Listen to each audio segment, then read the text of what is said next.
Welcome back to the show. Luke Beasley here, filling in for David. Let's return to the subject of the border we talked about earlier in today's show. This absurd situation where Republicans are obstructing a bipartisan deal on the border because they don't want to help Joe Biden politically. Some of them admitting that explicitly. And they want the problem to be as bad as possible so they can justify attacking Biden over it as loud as possible. It's vile, it's enraging, and a Republican senator is out going after his own party for that very reason. This is Republican Senator James Lankford. He's essentially been out saying to his Republican colleagues, guys, this is everything we've ever wanted. This is the deal of the century for us. Let's take it.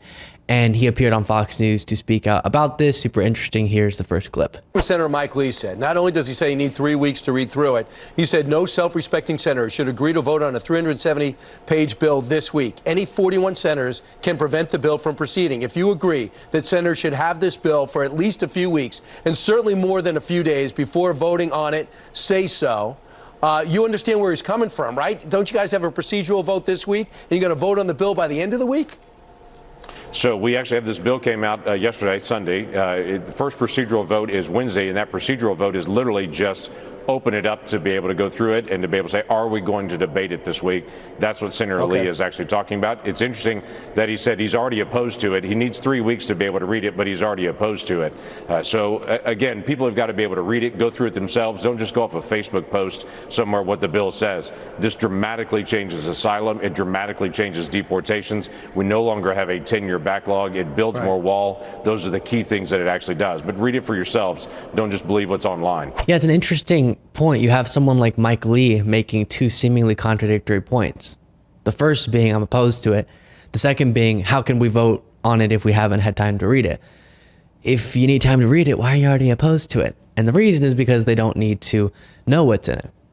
They already have their marching orders from Trump, which is to say they will oppose any deal so Trump can run on the border in this next election. And I think Democrats genuinely want to address the issue. I do, it seems clear, but they also may be playing an interesting game, because if you dive into this proposal, it's pretty intense. This is genuinely a Republican's dream. So Democrats have now offered to Republicans everything they could ever want. And if they indeed prevent it from getting through, Democrats then have a really good case to make in the election that Republicans are to blame for issues at the southern border because they wouldn't even work with Biden on addressing issues, even when he offered them everything. And I know that's sort of an icky political side of this, but I'm sure it's running through their minds. And maybe that's why it's so jam-packed with Republican wish list items. Next clip. Here's what Speaker Johnson said. I have seen enough. This bill is even worse than we expected. It won't come close to any of the border catastrophe the president has created. As the lead Democrat negotiator proclaimed, under this legislation, the border never closes. If this bill reaches the House, it will be dead on arrival. Your thoughts?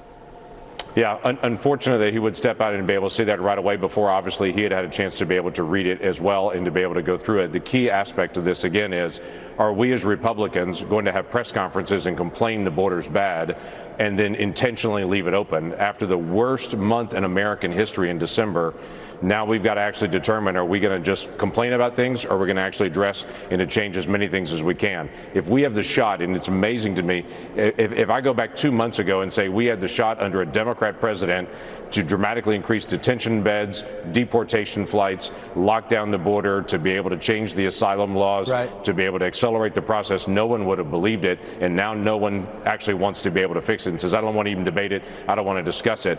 We have to decide as Republicans, what are we going to actually do about the border? Leave it open or actually leave it closed? So what are they going to do now? That's the question. I think we know the answer. Now that Trump has weighed in, we talked about previously in the show the utter fear most Republicans have of Trump, so they'll come up with some excuse to kill the deal. But I do hope Democrats effectively slam Republicans on this issue and make sure every American's aware of who's really getting in the way of solutions as it relates to the southern border.